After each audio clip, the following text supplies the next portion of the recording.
شروع اللہ کے نام سے جو بڑا مہربان اور نہایت رحم کرنے والا ہے۔ السلام علیکم ورحمۃ اللہ وبرکاتہ۔ حضرت عقبہ بن عامر جہنی رضی اللہ تعالیٰ عنہ سے روایت ہے، انہوں نے فرمایا، ایک دفعہ میں ایک جنگی سفر میں آپ کی سواری کی مہار پکڑ کر آگے آگے چل رہا تھا کہ آپ نے فرمایا، اے عقبہ پڑھ۔ میں نے آپ کی طرف کان لگایا تاکہ آپ جو فرمائیں وہ میں سن کر پڑھوں۔ پھر کچھ دیر کے بعد فرمایا، اے عقبہ پڑھ۔ میں پھر متوجہ ہوا، آپ نے تیسری مرتبہ پھر یہی فرمایا۔ میں نے عرض کی، کیا پڑھوں؟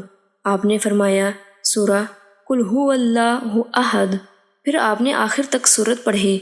پھر آپ نے سورہ قل اعوذ برب الفلق آخر تک پڑھی۔ میں بھی آپ کے ساتھ پڑھتا رہا۔ پھر آپ نے سورہ قل اعوذ برب الناس آخر تک پڑھی۔ میں بھی آپ کے ساتھ پڑھتا رہا۔